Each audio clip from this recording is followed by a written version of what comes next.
Yes, So sir. it's up to you. I wouldn't recommend it to anybody that's more than 8 years old.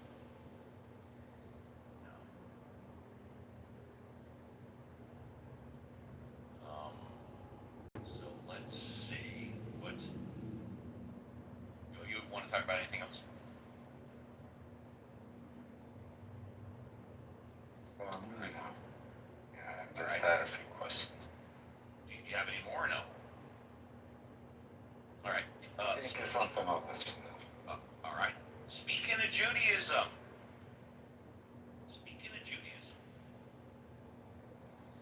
May I tell you a story?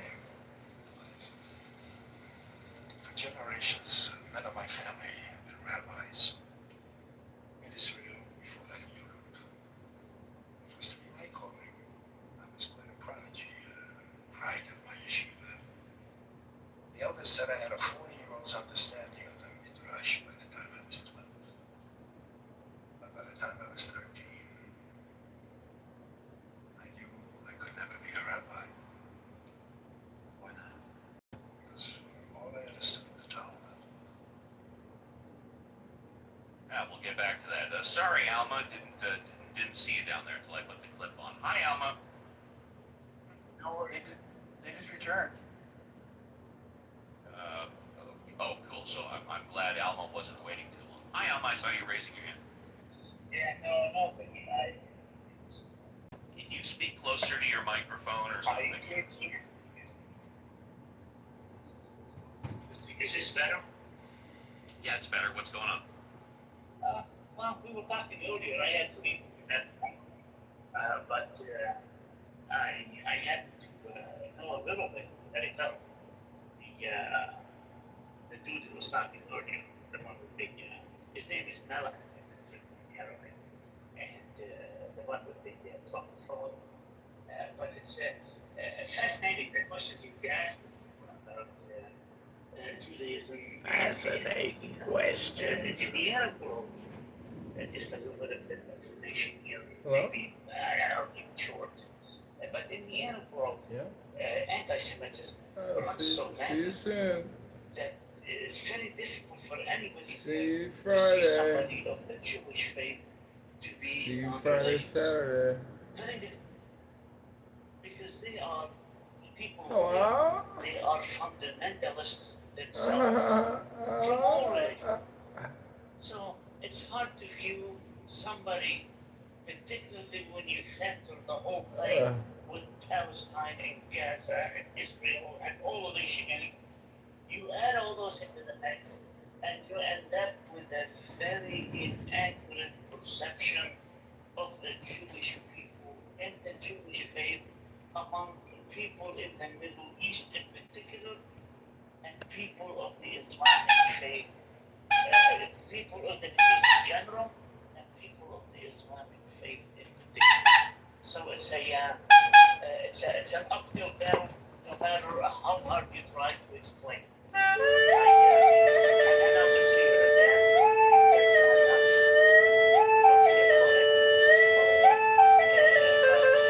Just information still stuck in my head. Because I check it for a long time, but I know it doesn't mean anything matters with it. I appreciate that. Thank you. Yeah, I've experienced anti-Semitism all my life. Unfortunately, not as much as I get older. Until I got out of the clubhouse and I experienced a lot more. Also, learned more about Christianity and the Muslim religion. The past 5 years I've been on clubhouse than my entire life before clubhouse. I've been learning by preaching. That's one heck of a story. Well, I like to tell stories.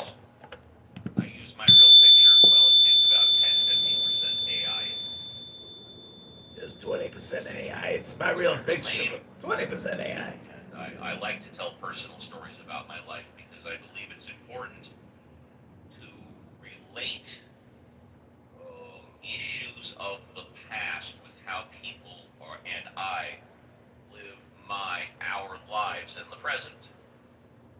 I Our understand why lives. people No, on that's your Clubhouse life. I have a already died. desire to remain anonymous. I understand why people on Clubhouse don't want to tell too much about their personal life, if any at all. They're afraid of being doxxed.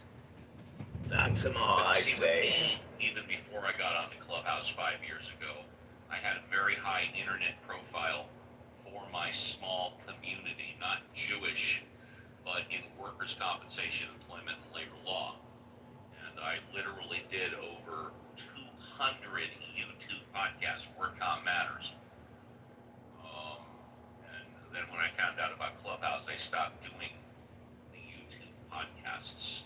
So I figured if I didn't use my real name, someone would recognize my voice and people would find out who I was, you know. And somebody very important. I don't want to get doxxed. honest. Although a lot of people, for whatever reason, don't believe some things that I say. A lot of people in Clubhouse think I'm lying about some things that I say. I never lie. Like some people say atheists don't actually exist. Yeah, they're right. I think atheists do exist. They just have a hard time Jewish atheists. I mean, I'm sure you could be. Are you in front of a computer? Are you in front of a computer?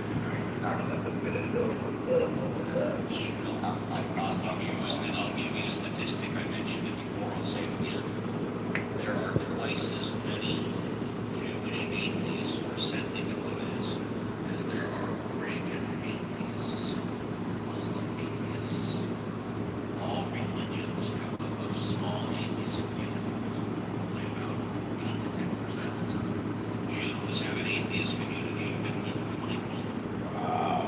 So most Jews in Israel atheists as well. I don't know. Yeah. Most religious people are not atheists. Most people that are religious, the number is about 8 to 10% that are. That means that 90% believe in God. Jewish religion is about 15 to 20% that are atheists. And 80 to 85% believe in God. And I know I would think probably 99% of Israeli atheists believe in God. I think the number is probably 95 to 99%. In the honors of my 95% of Israeli atheists. I said 90. There's some lock up in this motherfucker.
He's not a fucking lawyer.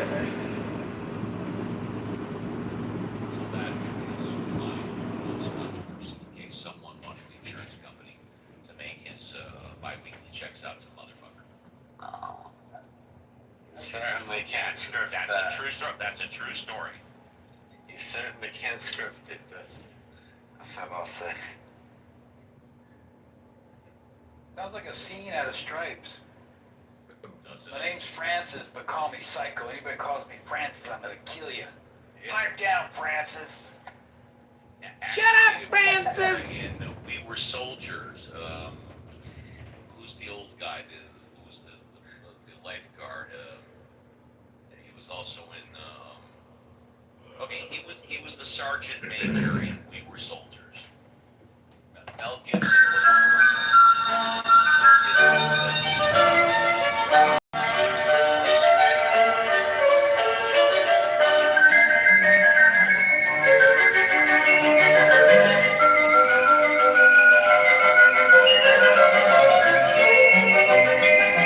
I'm just curious.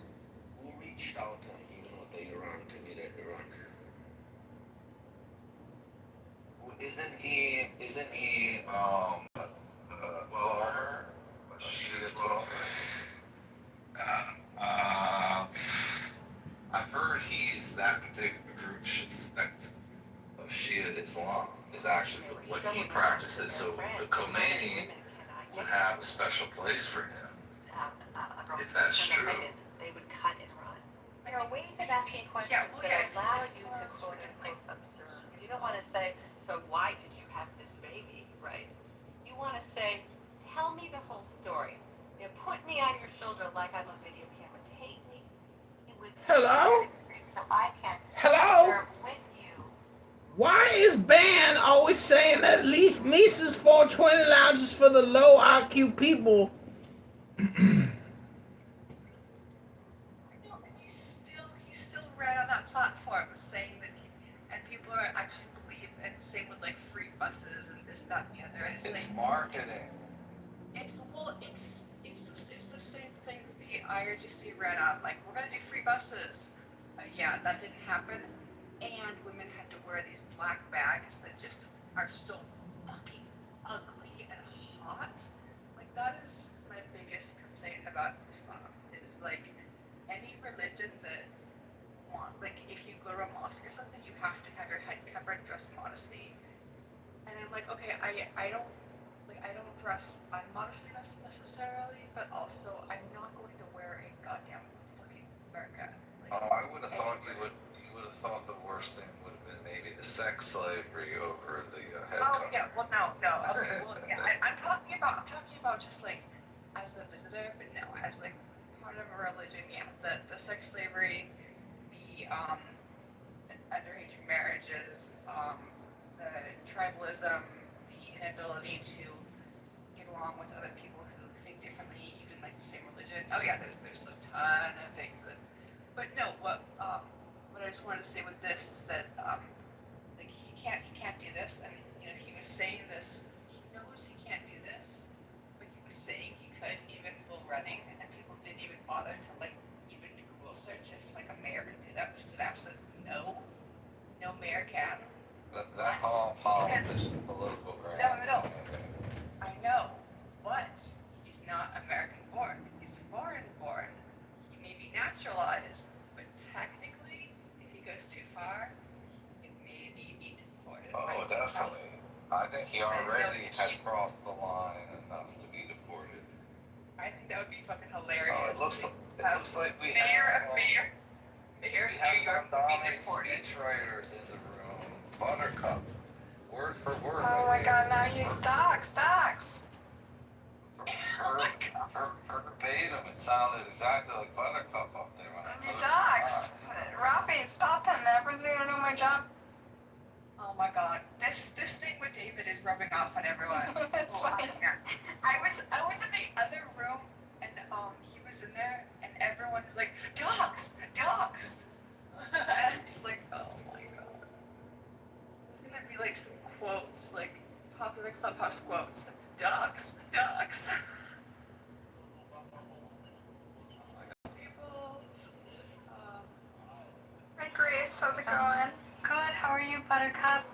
Nice to see you. Nice to see you.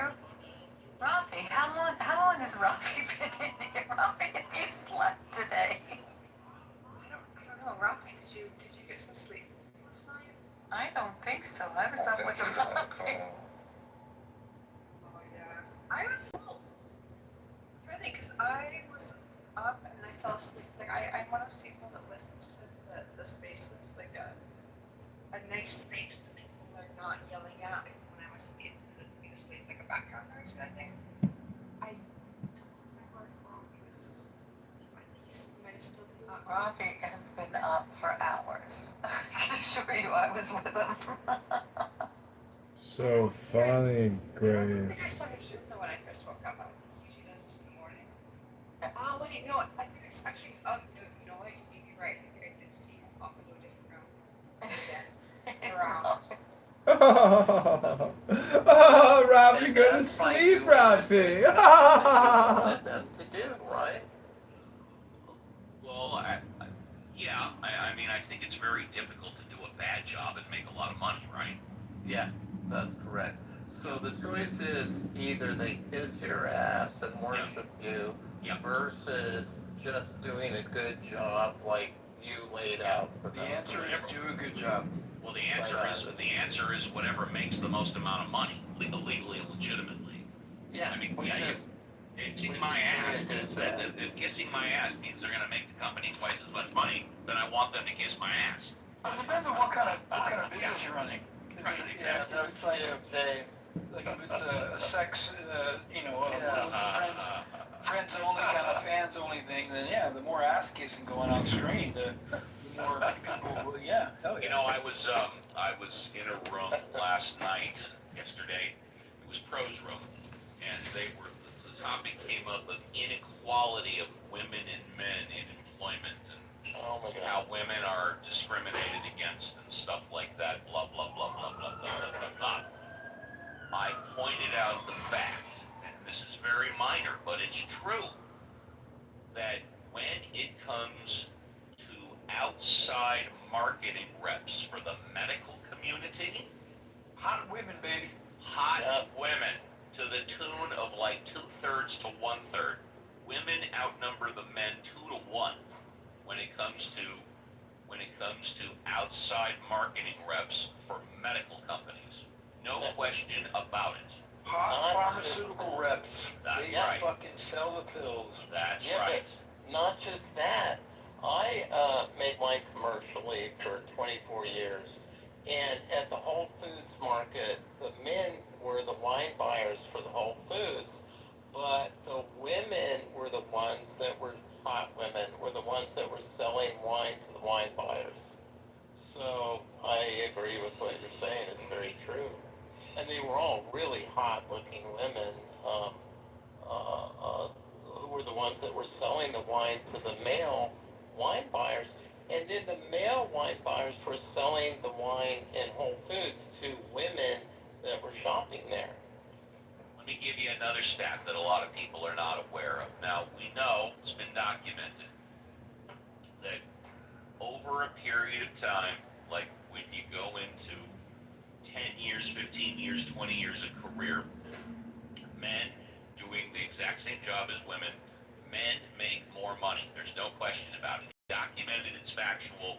Yeah. There are a whole slew of reasons, but, you know, when you go 5, 10 years in, and then you go 15, 20, 25, 30, men make more money than women for doing the same job. I'm not saying it's fair, I'm not saying it's right, I'm not saying it's wrong. It's just a fact. However, what most people don't know is when it comes to your first job out of college, or out of high school, I'm going to say out of college, when it comes to your first job out of college, women make more money than men. And I want to say like about 58 to 42. Well, that's one. 58 to 42. Women make more money out of school. A lot of people don't forget that. Now, as to why, what, when, good, bad,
why, the seasonal rains or, planting in springtime at the right time is important. Yeah, But no, I'm that's saying true. The two most important moments would be planting it, when you would be involved, I guess I'm saying, you would be mainly involved in planting and harvesting and not so much the rest of the time. I've never been asked that question before. So. Yeah, but you're a sensible guy, Steve, and I know James is too, so. Well, you might be involved more often than just that. You might want to check on it to make sure that there's no infestation of, aphids or any other kind of mites that might, cause the crop to go bad, right? Correct. Good point. Yeah.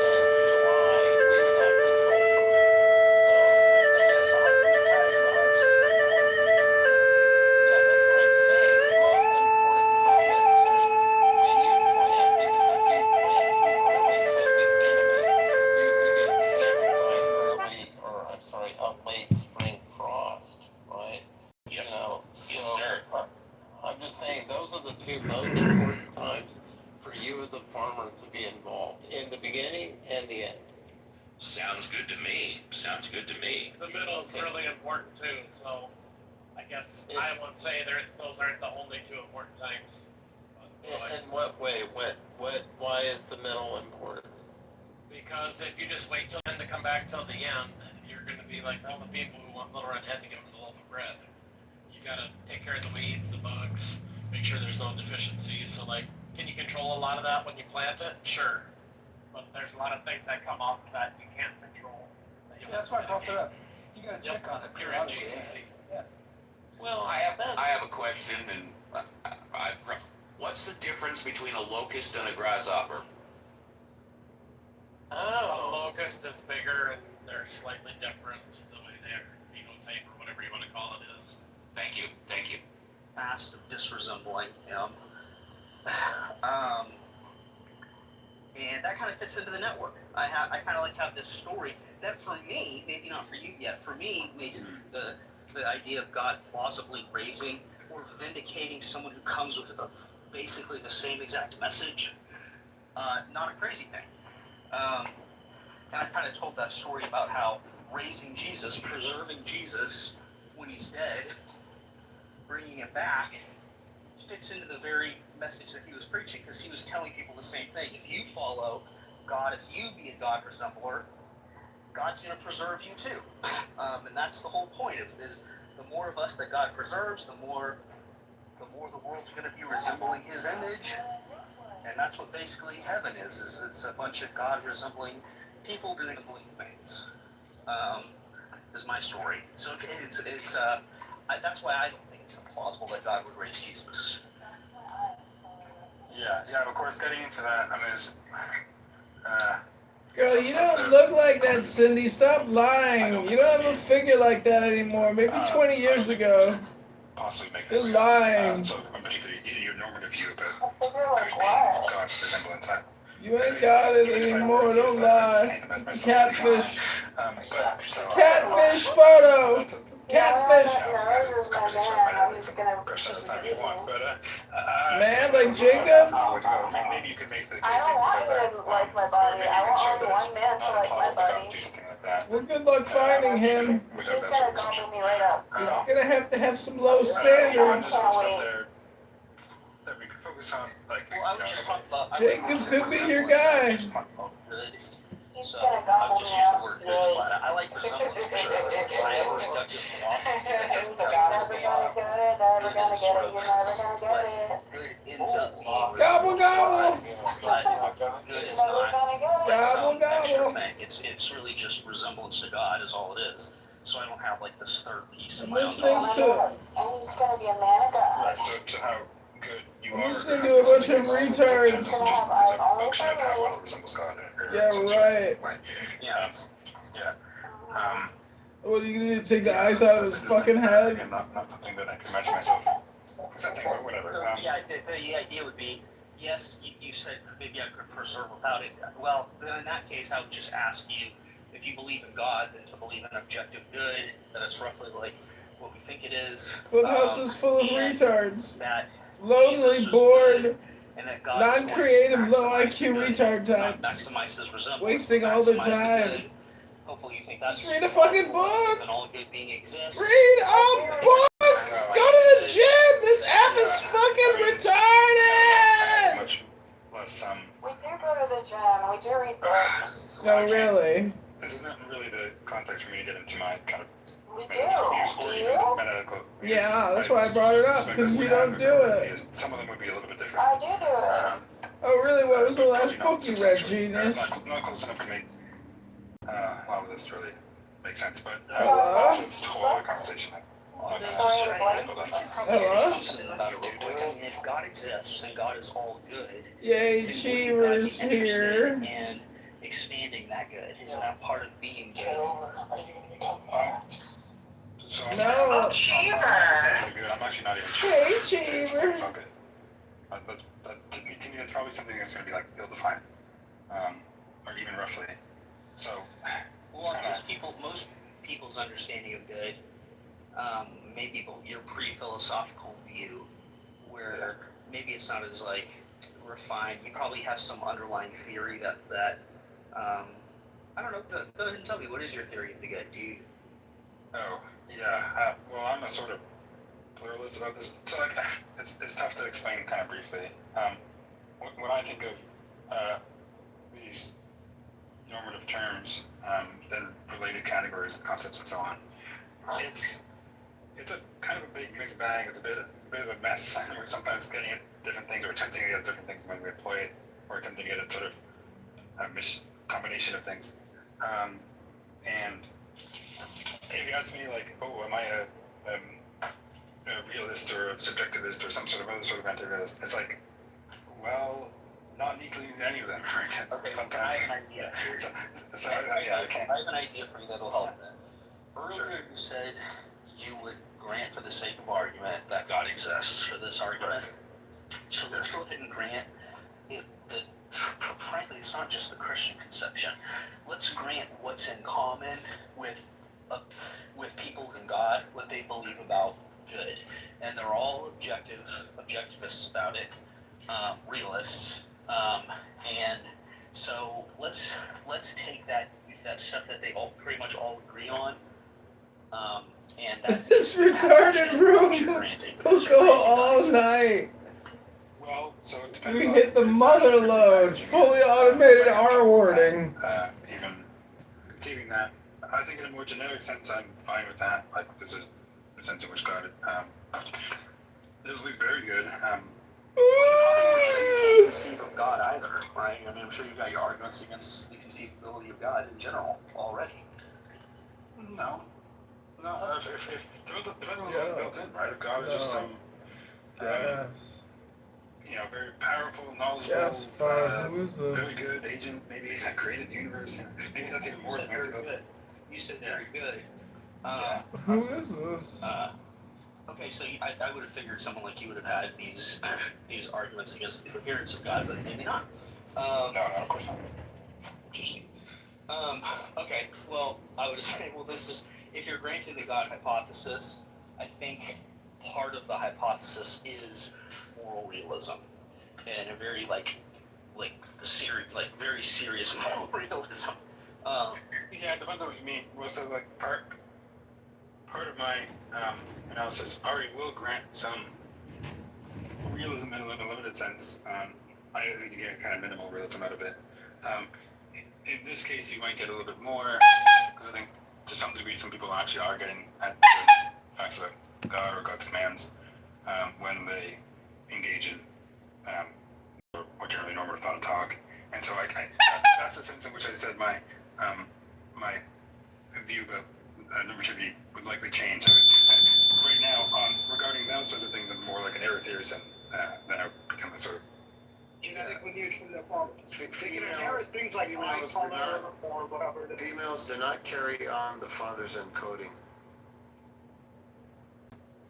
Yeah, So if my great grandmother was Jewish, but say my mother, she wasn't raised that way, or like my mom was adopted out or something like that, I would not be Jewish, right? My mom was adopted by non-Jews, but her mom was Jewish, let's say. no, you would still be Jewish. Okay, what if it was my grandfather? Then you wouldn't. Wait, I see where I went wrong. So the son gets some mitochondrial, but he cannot pass it on because he is a male. So it has to be passed through the daughters only, even though he gets it. Yeah. Holy shit. This is why when I took a genetics class, I couldn't stand it. I mean, this gets really... Yeah, I opted out. I did biology, but not genetics. It's tricky, but it's kind of cool that, like for me, I did like really deep DNA tests, the fancy kind, and I could look back on both my mother and my father's side really deep. I told Addy to go talk to you because his claim of him being 92% Levantine. Yeah. Isn't he Iraqi? Yeah, Iraqi, Yemeni, Moroccan, and Irani. So I told him that go talk to a real person that actually has 95%, so you could compare and know where you went wrong. I mean, it's not impossible that he has that much genetic, like, Levantine genetics. That would be highly unlikely. It's not impossible, though, but it is, yeah. Because a lot of 92%? Iraqis, no, because you have to consider a lot of Iraqis have the same thing. Yeah, no, but he's saying Levantine. Levantine. 92%. Yeah, a lot of Iraqis, Now, a lot of Iraqis have Levantine. but his grandparents on both sides were from Morocco, Yemen, Iran, and Iraq. So Okay. So Yemen, yeah. I mean, it's possible that these are just Jews who moved there from the Levant or from the Arab countries. That's not like No, they were born there. I asked them this. No, I know they were born there, but like their parents had migrated there. At some point, he said. Or their grandparents. No, all of them? No, I know. No, for 92%, Benny Adam, that's a high, even in Palestinian society. Look at shape. You wouldn't necessarily find more than 50%. Look at shape's PTR. Well, it depends. It depends on the religion. 95% Northern Levant. Shape is the highest I know, like literally. I have not met anyone. I'm the real McCoy. And you could, and he could trace his, yeah, you know, he could trace his really easily. All the way back to Syria, yeah, you're right. Unfortunately.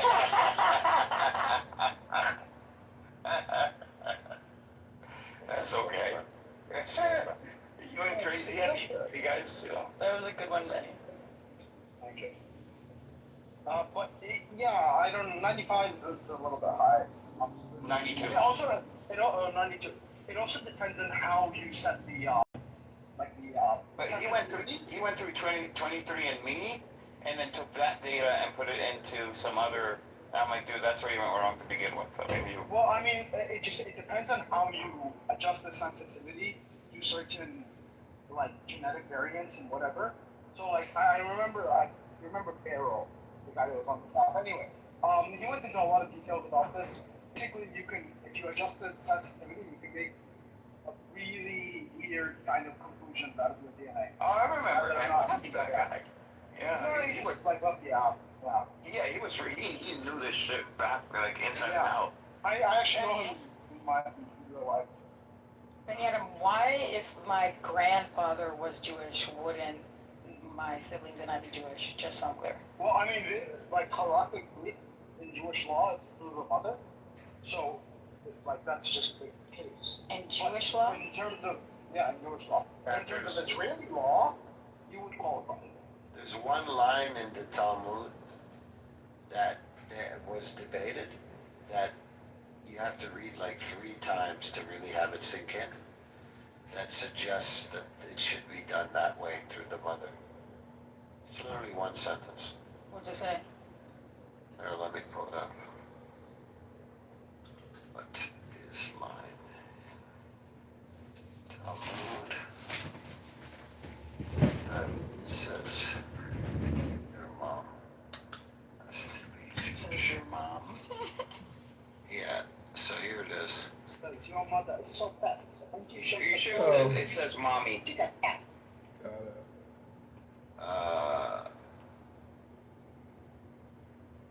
I knew you would like that, eh? What the hell? Is it the Talmud or the Torah? Torah. No, it's from the Talmud, not Torah. Can you ask if? Oh, wait, hold on. If it's from the Torah, it's the story of the return from exile. Yeah. No, from Babylon. And when they came back from Babylon, there's something about marrying women or something like that. I remember a Jew trying to use that justification. It's not solid. It's not very good. My thing is hallucinating, so I have to do a new chat session. So Judaism is not an ethnic group. Okay. It's in Kiddushin 6b. You shall not intermarry them, for he will turn your son away from me. The Talmud interprets this as your son from an Israelite Jewish woman is called your son, but your son from a non-Jewish woman is not called your son, but rather her son. You see how subtle that is? Wow. You put that in Chat GPT? Yeah, I remember diving into this like 2 years ago with some rabbis on the app. Okay. You know what this reminds me of, actually? It reminds me of those Saudi guys that would go to the West and, like, for university or whatever, knock up some white chick and then, like, ditch, like, they get bailed and they go back to Saudi Arabia. And sometimes those guys, and you can find, like it's that story of that. They try to reach out to their fathers. You're cutting out, Benny. Oh, sorry. They try to reach out to their fathers in Saudi Arabia, like 20 years later or something. And the people in Saudi, they're like, they don't want to acknowledge them as their children. And also, they're just like, yeah, No, I actually don't understand. Can you just read it one more time? I'm sorry, Shay. Just read it one more time. I'll read it one more time. There was a missing sentence. This is Deuteronomy. This is another one. Hi, Kelly. You shall not intermarry with them. Do not give your daughter to his son, or take his daughter for your son, for he will turn your son away from me. Now the rabbis ask, who is your son referring to? They reason as follows. Case 1. Your daughter marries a non-Jewish man. Jewish father, Jewish daughter, non-Jewish husband, child. The verse says the non-Jewish husband will turn your son away. The rabbis conclude the child of your Jewish daughter is still called your son, meaning a member of Israel. So fucking complicated. So the way that God says your son, that's how they're interpreting. Yes. That you're Jewish? Yes. I mean, it's a very Jewy way. Case 2, your son marries a non-Jewish woman. So you have a Jewish father, Jewish son, non-Jewish wife, child. The verse does not call that child your son. The Talmud states, your son from an Israelite woman is called your son, but your son from a non-Jewish woman is not called your son, but her son. Her son. Okay. Now, also, this is, by the way, debated. This interpretation is not explicit in the plain wording of the Torah. Many scholars note that the literal reading of Deuteronomy 7:3-4 could be simply warning against intermarriage because it leads Israelites into idolatry. The rabbis, however, understood the wording "your son" to have legal significance and used it to derive the principle of matrilineal descent. This interpretation became the basis of traditional Jewish law and has been accepted by Orthodox and conservative Judaism for many centuries. So the key point is that the rule comes from the rabbi's interpretation of the verse, not from a verse that explicitly says Jewish identity follows the mother. That distinction is an understanding how the doctrine is developed. So what have we concluded here? Even the actual religious text is murky in terms of how you maintain your Jewish status. It can be debated. It changed over time, and it conflicts with the state's definition of how you get citizenship. There are few things in the world that I find more complicated than this ethno-religion,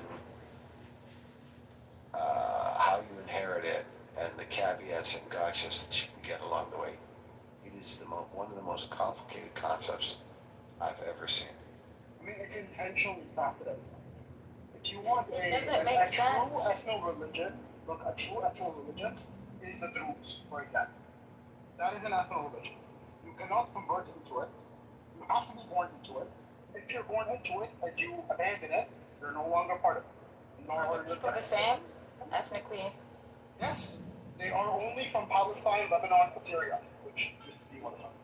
One place. They have the same culture, the same people, within the same area. They're all in the mountains around the tribe point where those three countries meet. So, yes, they are one ethnicity, they are one group. They started, literally like a pact, and you cannot join it. Your thing is cutting out, Bernardo. It seems like there are two vehicles. So you can't join. Is this better? Say it again? So you can't join the religion. You can't convert into it. And if you're born into it and you abandon it, your kids are no longer part of it. Okay, so you are taken out of the fold. Yes, that's an actual ethno-religion. Yeah, it seems like there are two vehicles, which this is pretty insidious, but there are two vehicles with which you can use in order to claim or substantiate Jewish identity. Well, One there's actually a legal, third. the other is one is one is legal, and then the other is based on Judaism, so religion. But there's no third. There's a third. Yes, there is. There's one vehicle that grants you citizenship. There's one vehicle that's based on your maternal line that's invoked through the rabbinical law. And there is another vehicle that gives you where you become a part of the tribe that's invoked through rabbinic law that's not from your maternal line. In other words, the black rabbi scenario. But that's still through halakha. That's through the rabbinic thinking. Now, for that one, the state also accepts you. The state does, and rabbinic law does? Yeah, for the converts. Yeah. What the hell? This is insane. So I'll give you a scenario. Someone like, I don't know, let me take something kind of extreme.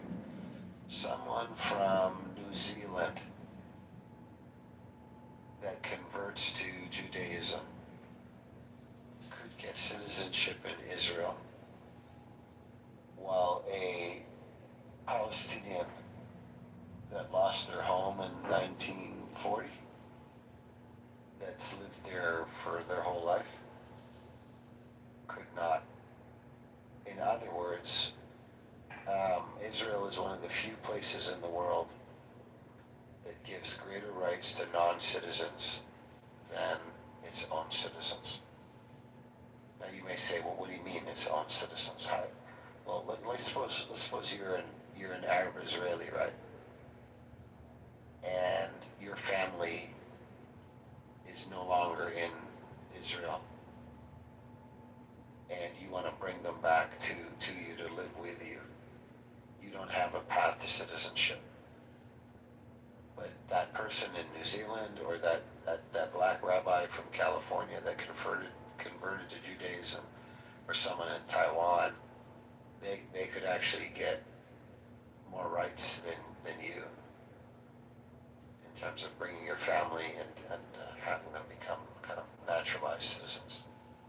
So it's a very, very unique thing. Backwards? What the? You can convert? Yo, do you guys understand how retarded that is?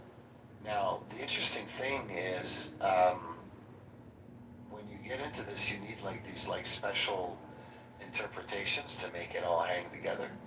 So what they will tell you is that Black Rabbi, it gets more interesting. Black Rabbi is Jewish. Yeah, he's actually also ethnically Jewish by virtue of when he converts, something special happens to his soul. And it was at the mountain with Moses. Okay, guys. Is this just happened for him, or this is part of the conversion? No, this is every convert. Every convert, what they consider is if you converted to Judaism, that means you were always a Jew on the inside. You just found, yourself. It's actually, so they do have some rabbis, and this is more of a modern thing. It wasn't in like classical Judaism, not even rabbinic, but they believe in reincarnation. So they believe that for specific sins, you will reincarnate in specific ways. So this is a new construct. Like, this is not something that has been, it's not common. This is not traditional. This is definitely in the last, I think, 500 years. So what's traditional then? Well, traditionally they didn't have this concept, but now they do, is that like they have this reincarnation of like, depending on what sin you did, you will reincarnate as a certain thing. And if the sin was light enough, you might reincarnate as just like a regular man, in which case your duty, your job, is to rediscover your Judaism.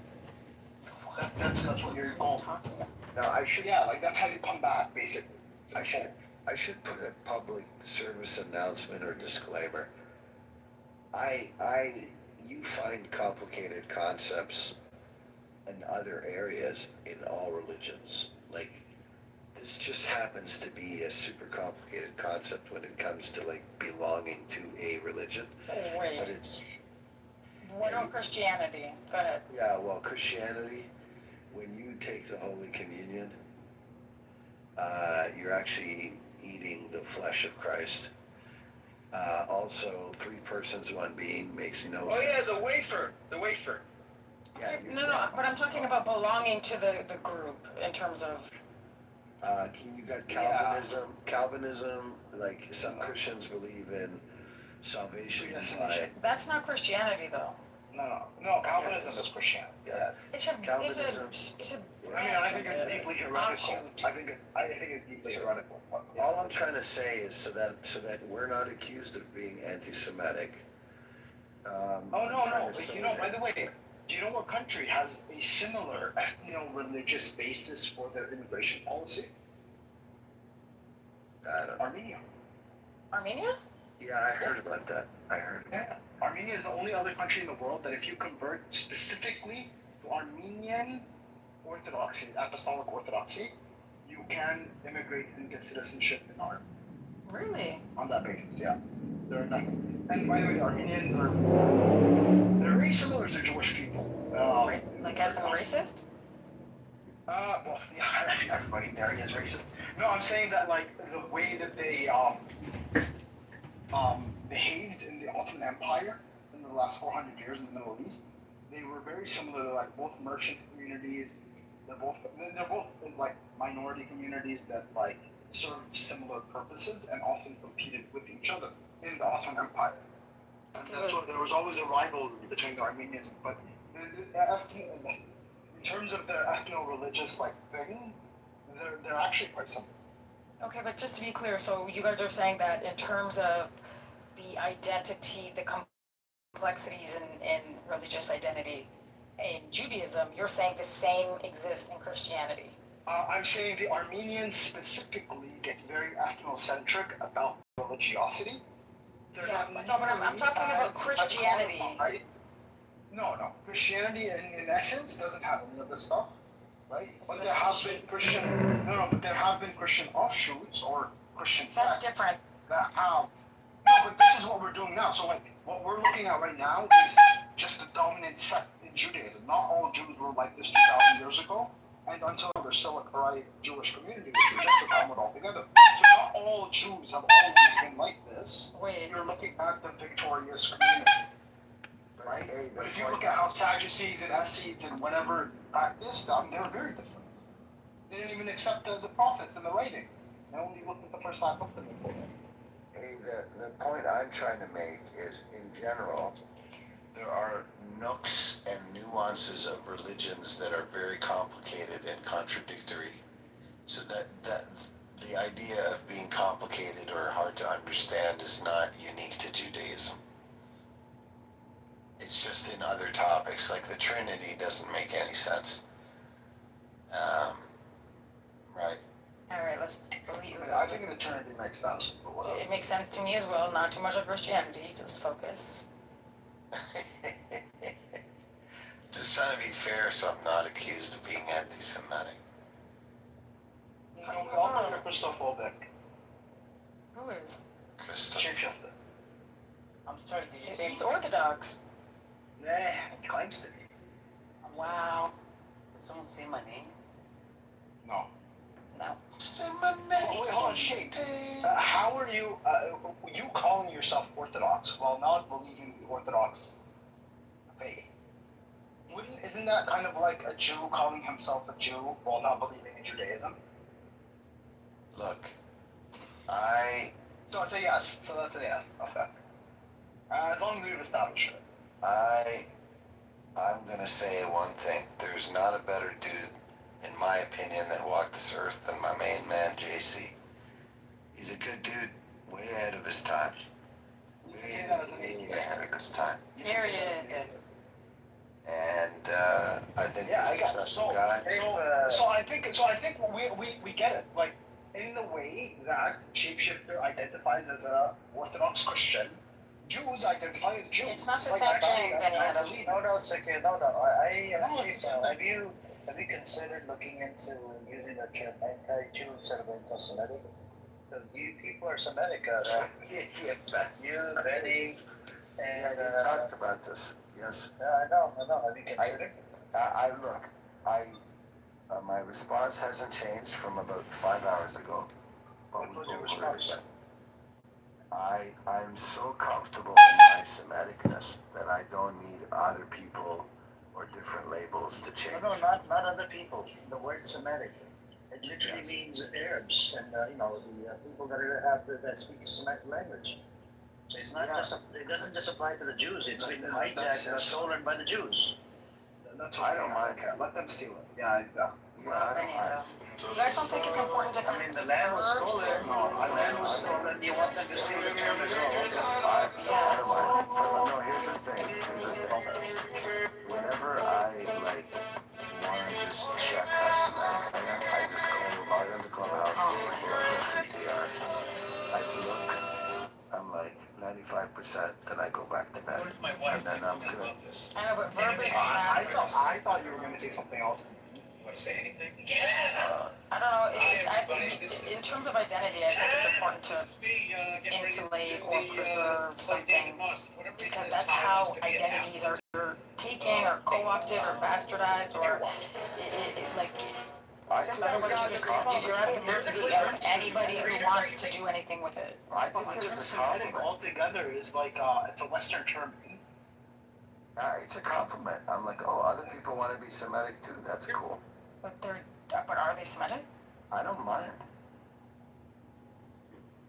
I don't mind if it. Also, it's okay. It's okay for a black rabbi to use the word Semitic. That's fine. Look, if you want That's crazy. I think I'm very comfortable in my Semiticness. And if someone else wants to be called Semitic too, when they're maybe not, that's fine. It's like cool. Yeah, I agree. All right, I'm a Semite. Shout out to Semitism. You're good. Like, yeah, wow, welcome home. I'll even say, like when I see the black Hebrew Israelites. No, don't shape. No. Yeah, I'm just like, oh, cool, guys. No, it's a sickness. No, BHI is the bomb. No, it's like you have to understand. It's like it's never been cool to be from the Levant in Western culture. Now we're starting to be cool. Okay, that's not true. Growing Everyone up, wants to be Semitic. I grew up. No, that's not Especially true. Lebanese. Oh, I'm Lebanese. You know, I'm so cool. Yeah, but we. Okay. I'm happy with my friends. I grew up with Iraqis, and they were very popular. Their culture was very popular. So I don't know about that, you guys. That's not true. Iraqis that I grew up with, they were well. The Lebanese are like the hip hop culture of the Middle East. We're the coolest in the Middle East. Everyone wants to be Lebanese. I don't know, bro. Yeah, so Egyptians are pretty cool, bro. What's that? Egyptians are pretty cool, bro. I don't know. Egyptians. Well, I mean, yeah. Anyway, so let's get back to the conversation. We cracked the code on the Jews, how they have this whole melding of like the ethnicity and the religion. Yeah, but see, if you say that, Shaker's gonna say the same thing. You can say the same thing about Christianity. So. Well, that's what I'm saying. That Shape is the perfect example, right? He's a self-proclaimed Orthodox Christian that does not believe in Orthodox Christianity. Oh my God. But no, he does. No, he doesn't. He doesn't believe Jesus. He questions a lot of the things in the Bible. How are you telling him what he believes, though? No, he said this. That's what he believes. Like that's Yeah. he said it. Okay, let me explain, right? So, I'm OG. Benny Adam converted. So sometimes when people convert, they try too hard. Okay. Do you believe Jesus is God? Do you believe in the Trinity? Overcompensating? Chick, do you believe in the Trinity? No. Do you believe Jesus is God? No. Okay, thank you. Fuck. So that's what I'm saying, eh? Like I'm not exaggerating. Okay, so yes, all of this applies to every religion then. Great. Shit, you believe that Jesus was a prophet of God, right? Yes. And he was Masum, yeah? What's the word? Masum. He was infallible. Was like. He committed no sins. Yeah. Okay, yeah. So you're a Muslim, bro. Hold on. Oh my gosh. Yeah. Wait, hold on. Is he unique? We claim shape. Easy Hold on, answer. Chief. Is he the only one that is without sin? Nah. No, I'm asking Shape. That's interesting. I represent my Muslim brother, Shape. Because the Muslims, they believe all the prophets without sin. That's why they have no problem saying without sin. Shake is Muslim. No, I think Jesus was special among them. Because he's the Messiah. He is special amongst them.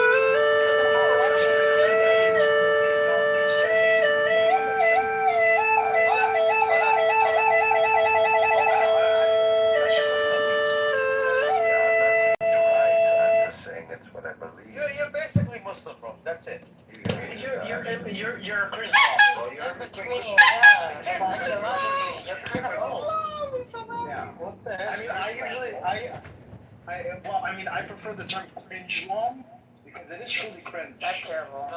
Back to Islam. No, you didn't respect it. Islamic is better. Don't do that. We don't disrespect your religion. Don't. No, I'm not. It doesn't matter. Hans. Okay.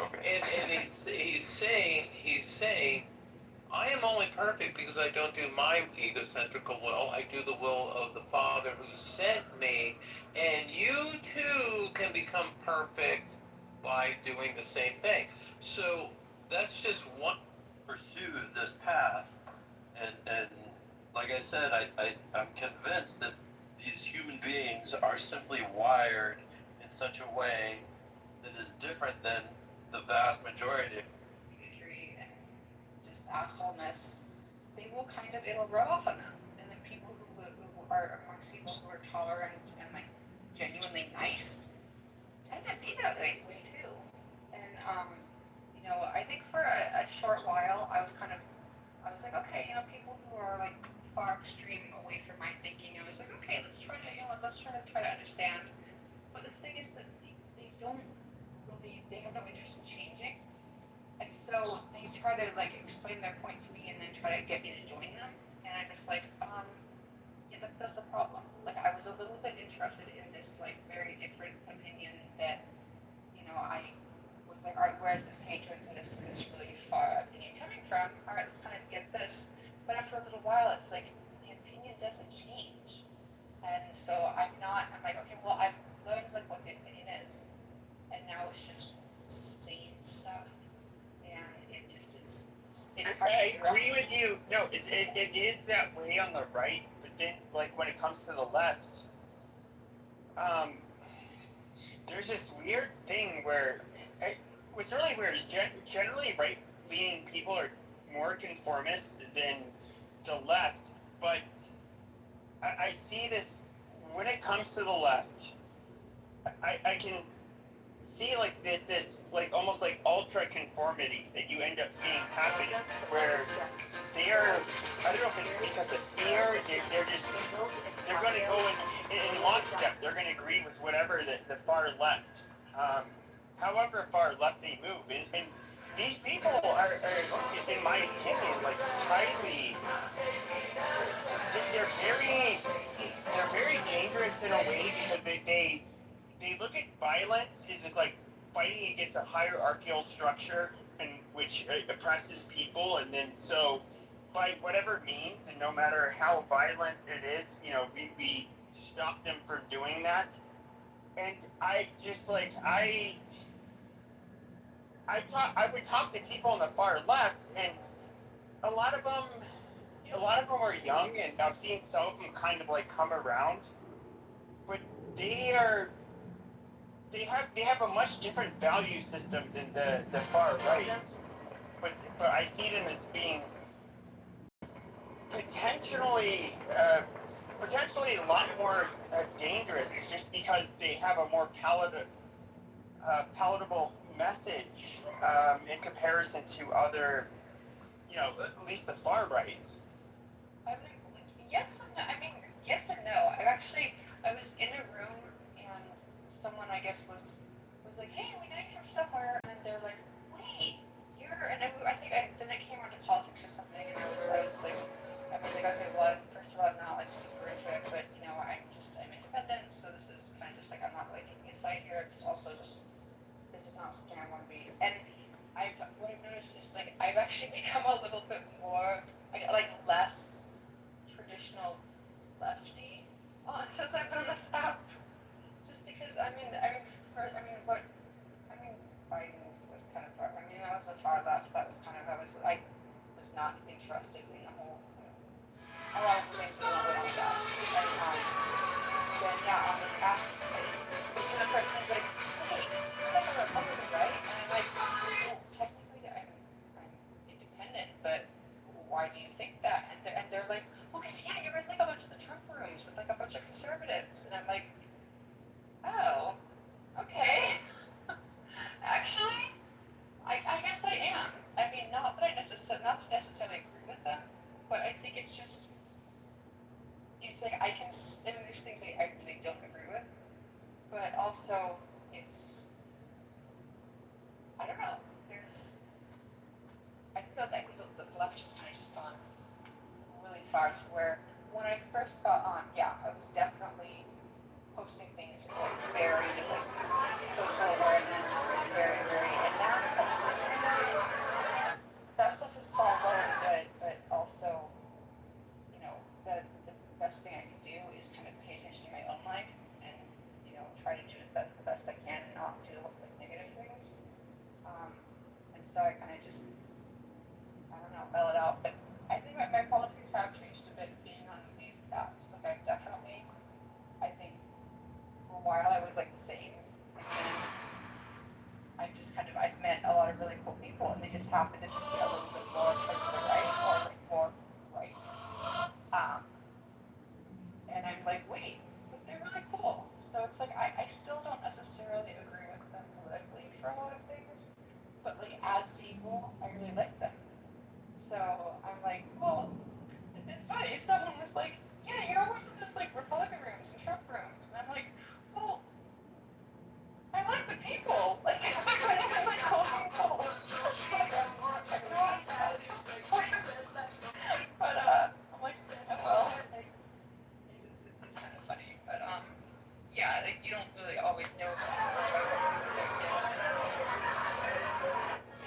I've seen some people have a disclaimer like my appearance in this room does not support, or like I don't does not necessarily mean that I support this or something. And I'm like, well, I never put that in my bio because I was always just kind of like, well, you know, it was most usually listening. But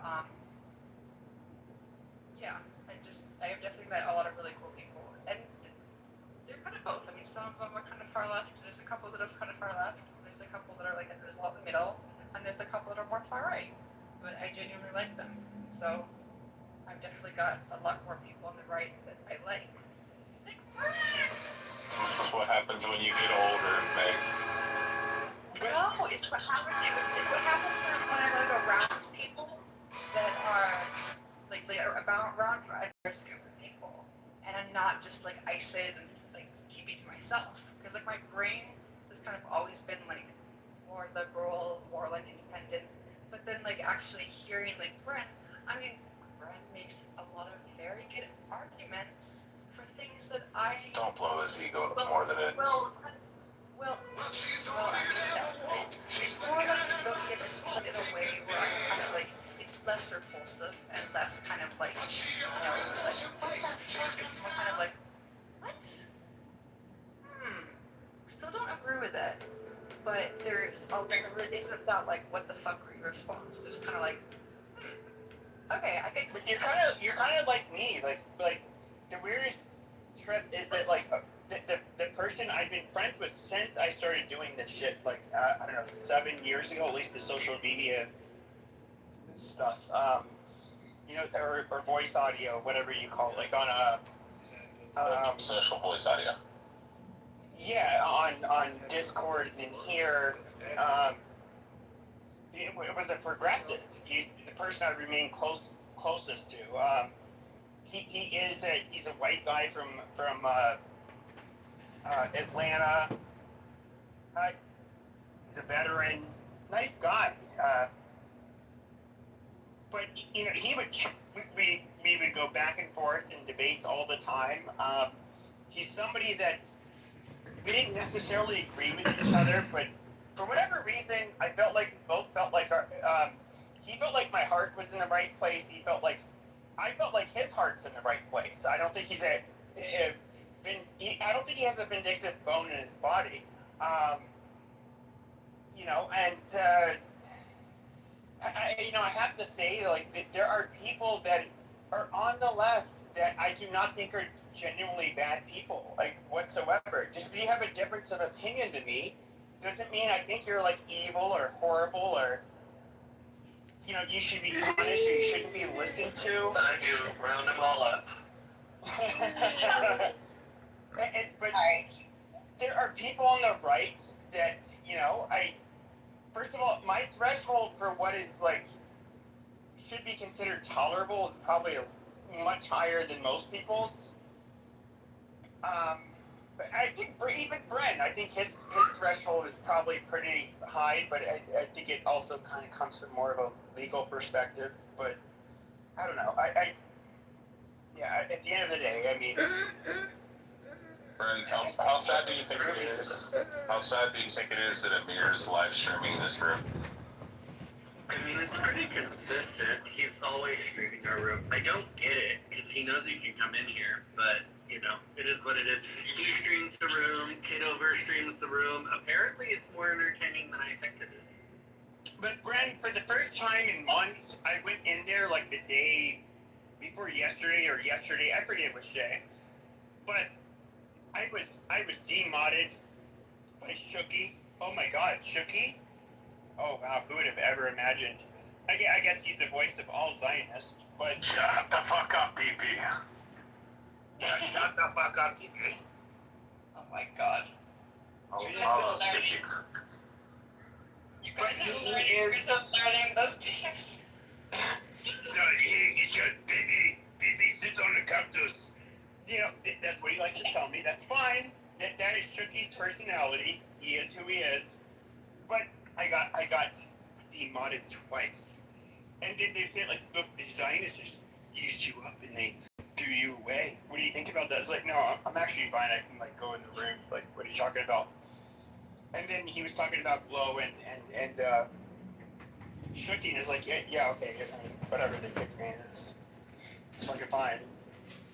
Well, yeah, no, you would, like, I do, I would kind of, of course, for different perspectives, I would definitely be realistic sometimes, definitely avoid going up on stage as much as possible.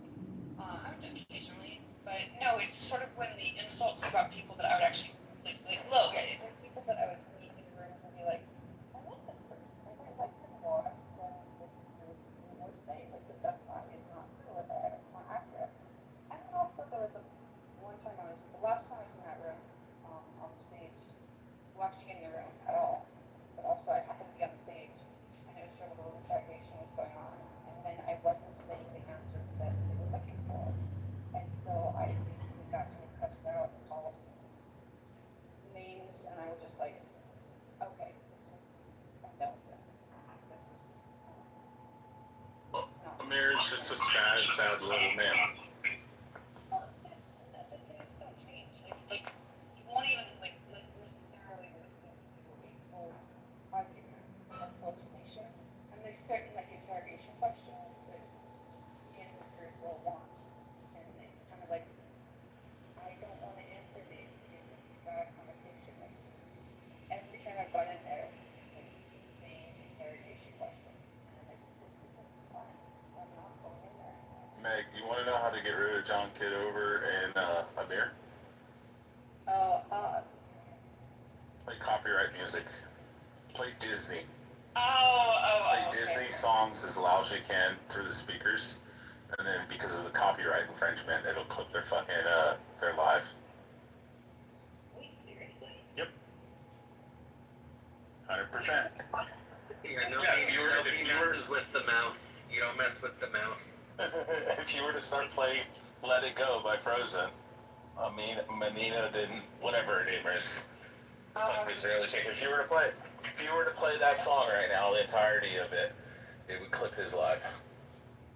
Oh my god, did not know that. You don't know, you haven't seen why Serendipity and them have a second bot account and then they just play music softly in the background?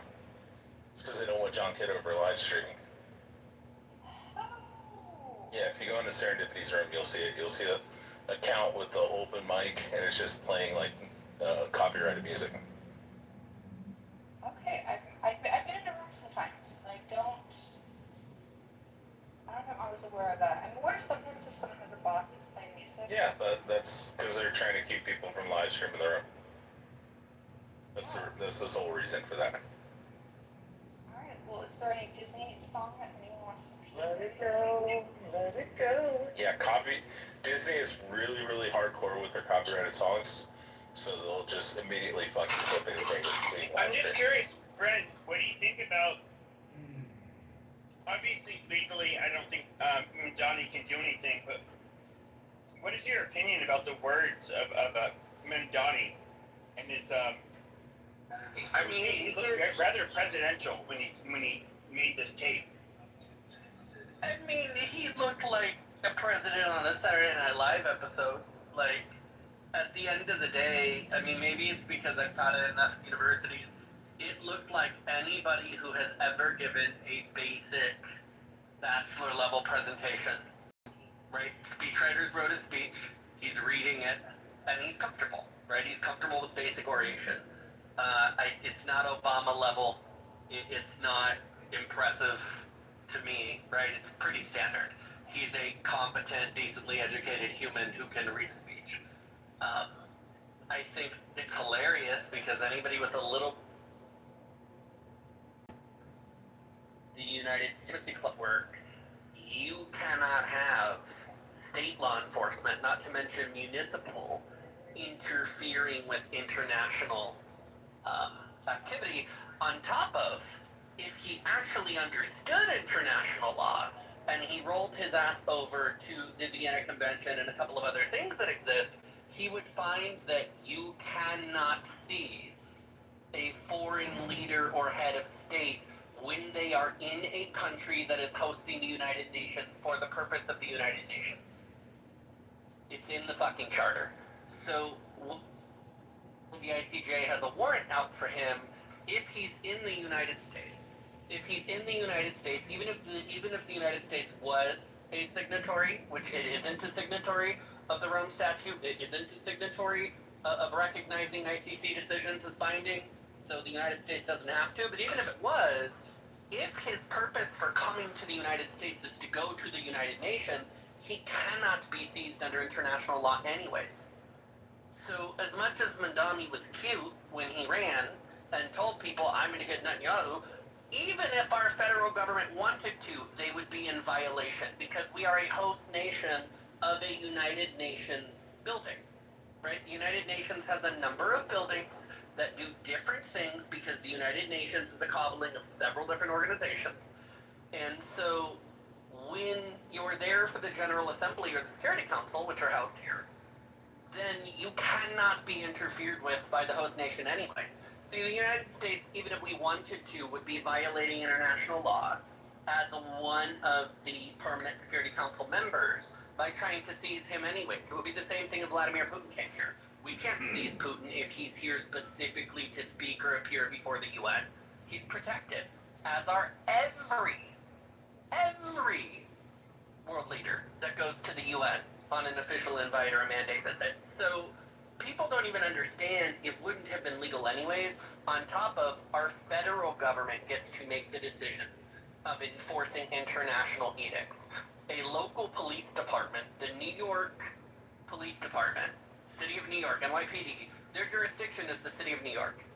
And their jurisdiction is for warrants issued by the applicable jurisdiction. So they can pick him up on New York warrants. They can pick him up on warrants issued by the DA. They can hold him pending extradition to other states if there's a warrant for him out of other states. But a international foreign body like the ICC or the ICJ issuing a warrant, the NYPD has no authority. The New York State Troopers have no authority. No state law enforcement agency has the authority to enforce that anyways. Any first-year law student, and frankly, first-year student who's been to fucking government their freshman or sophomore year, understands you can't do that. You're local, you're municipal, your power is this tiny little bubble. It might be over a major city that hosts things like embassies, consulates, the UN, the New York Stock Exchange. It's a very important city, but you're still the executive officer of a little bubble because it's municipal. Might be very important municipal, but it's still municipal. So he never had the authority or the ability to do anything to Netanyahu anyways. Period. At all. He would have been in violation of a number of our own laws by trying to enforce a foreign, unenforceable agreement that we're not even a signatory to. We do not participate in where that order comes from. So can he get prosecuted? I don't want to cut you. Is there anything that he said tonight that could be like in violation of U.S. federal law? No, he wasn't speaking on behalf of the U.S. He was speaking on behalf of himself and the feeling of his constituents. He wasn't issuing any sort of edict. He's simply trying to swallow the crow as much as possible and acknowledge something that he already knew. He ran claiming he was going to have Netanyahu arrested, knowing damn well he doesn't have the authority. He knew he didn't have the authority when he ran. He knew he didn't have authority once he won. He knew he didn't have authority today. The thing that, well, we had to look and the attorneys looked at it, the city council looked at it. No, you did not need the legal counsel for the city of New York to look at it. Everybody already understood you don't have the authority, period. Even if the United States did recognize the warrants coming out of the ICC and the ICJ, which we don't. So even further, it's not going to happen, dude. It was a bullshit promise to people that are anti-Zionist and anti-Israel, and it worked for him and it worked for his constituency, but he didn't have the authority to do it. It's like every other electoral promise he made that requires Hochul as governor or the state assembly to make changes. 90% of his platform was making promises he himself can't deliver on. Now as mayor, he can whine and complain and go in the media and try to put pressure on the state assembly and the governor. But most of his platform, most of his promises to voters who became constituents in order to get into that office were things he couldn't possibly do, including this. That's why Netanyahu was not afraid of him. That's why Trump laughed at it when he said it the first time, the second time, the 50th time. I was waiting for this announcement from him to acknowledge I don't actually have the authority to do this thing I lied and said I was going to do, that everybody with half a brain and a little bit of education understands I can't do. Now, he can say whatever he wants, right? He can criticize a foreign leader. He's allowed to. He's not interfering with, you know, the United States diplomatic relationship with Israel. He is a mayor. Again, he may be the most important mayor. He's not the president. He's not a cabinet member. He's not a senator. He's not even a fucking congressman. He's not a governor. He's a mayor. We have thousands of them. It is a low-tier position. He might be the most impressive mayor in terms of the city he runs, but he's a fucking mayor trying to speak on global concerns as if he's some sort of federal figure or American figure. You're a mayor. Go fix your city. Get rid of the rats the size of cats. Clean the homeless off your subways. Make them not smell like shit. Like, go do the things that a city does as the executive officer of a city. Because the reality is, even as the executive officer of New York City, he doesn't run the consulate. He doesn't run the New York Stock Exchange. He doesn't do any of those things. There is federal oversight over anything federal in that city. Which means if you took a map and you drew circles around all of the shit he has no authority over, it's a significant chunk of his city that he actually has no say in what happens. So, you know, let him do his politicking. Let him go try to be a fantastic orator. Let him be the flag carrier for the socialist and communist in this country. That's fantastic. Let him be the normalized face of, you know, what I